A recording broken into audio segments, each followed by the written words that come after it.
Today, when you go home for dinner, wherever you go for dinner, you're a young girl, so I leave it to you.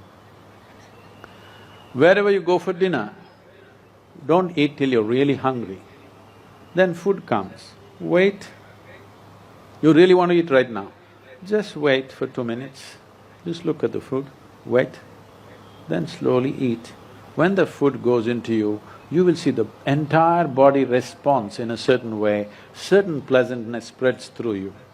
You keep paying attention to this. Right now, it's not that you're completely ignorant of this, but generally most people don't stay with this pleasantness for more than 2 to 3 seconds.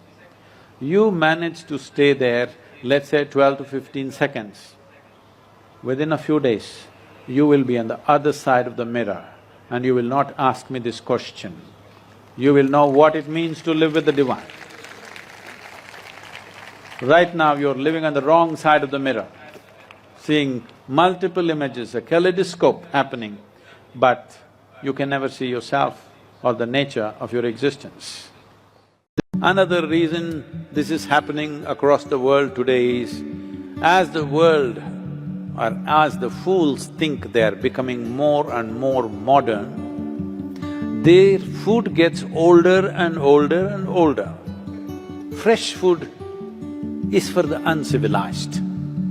If you're very civilized, you must go to a superstore, buy a box, it has a plastic wrap, take it and throw it, knowing fully well it cannot be biodegraded, and the can is made of something else, usually plastic or aluminum or whatever.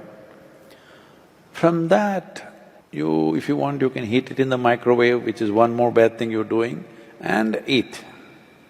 This may be minimum 3 months old. No, it was in the refrigerator. It is preserved. And they have put preservatives so that it doesn't go bad. That is a double mistake. Now, in the yogic tradition, if you cook anything, maximum within 1.5 hours you must consume it. If there are certain types of items, up to 4 hours is okay. Beyond that, you don't touch. It doesn't matter how tasty it is, how nice it is, you don't touch anything because then you will develop gases in the system. Gas is not only in the stomach that you will feel obviously, but you will develop vayus in the system which will work against your pranavayu. That means your respiratory action and your thought process and your sense of smell will get lowered over a period of time. These three are very vital for you to be a vibrant human being. If you generate gases below the navel, that is, if you eat certain types of foods, well, we've gone through this for those of you who've been in engineering.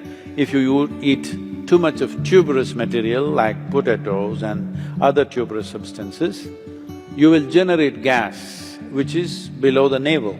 Once you generate gas there, your prana between the navel and the pit of the throat will not function as it should, and the dynamism levels in your system will go down. This is one reason those who wish to meditate, those who are students and those who need to focus their mind and stay awake for long periods of time, they should not eat those substances. Stomach is empty does not mean you have to put food, you just have to put water. And you will stay alert, you will be very energetic, you will not lose any weight because your system will learn to use the food that you've eaten well rather than simply wasting it. It's both economically and ecologically very good for the world and very good for your health. Probably you will never fall sick if you eat like that. So, 24 morsels of food, you must chew 24 times each morsel. Fully must become like paste before you eat it. You will see you will do wonderfully well, you can meditate. But now the question is, can I be normal and eat fruit? Or can I eat fruit and still be normal? So, when we say fruit, we must understand fruit is one aspect which nature itself intends to be food in the sense. Most fruit, what you find, let's say a mango or an apple, Being month of May, I refuse to talk about apple, I'll talk about mango. The seed is the important part of the mango. The flesh is only a draw, it's a lure, so that animals and birds will go for this and carry the seed somewhere far away and drop it. I think for this question, the simple answer is in your general practice of life itself.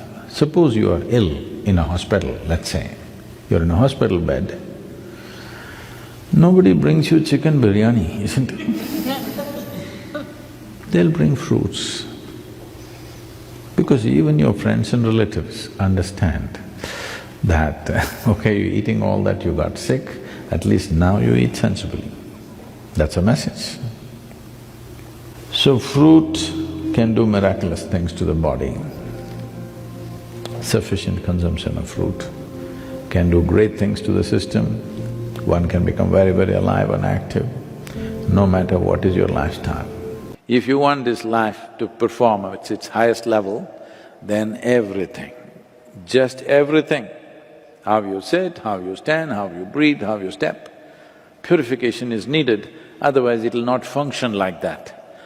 When you're doing sadhana, it's important you eat something that doesn't stick into you, it must go. When it's done its job, not a speck of it should remain within you, it must be out. So how do you cleanse yourself?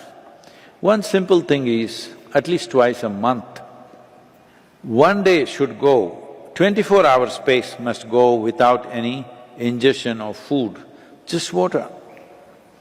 This everybody here, our brahmacharis and many others here are doing this on every Ekadashi day, that is the best day also to do that. And 24 hours, that is today evening you eat and only next day evening you eat. You only drink water. If you're feeling very tired or whatever initially, after some time it'll be okay. If you're doing enough sadhana, it'll not be a problem. Otherwise, if you're feeling tired, a little bit of one lemon you can squeeze into it, maybe a spoon of honey you can put into it, it'll keep you going. Twice a month doing this and doing the regular practices, whatever you're doing, will ensure body is clean, but the simplest way to arrive at cleanliness is to be in a blissful state. The first thing that's been taught to us is, if food appears in front of you, to hold your hands upon the food for a few moments, just to feel how the food is. If something appears on my plate, if I just feel this, I know what to eat and what not to eat, what I should not eat. I don't taste it and then reject it, I just don't eat. Because my hands are the first level, not tasting in the sense the tongue tastes, but knowing the food. Even if you physically don't touch it, just being conscious and being there, it clearly tells you how the food will behave within you. Whether this particular food on this particular day, should it go into you or not, because every day your body is not the same thing.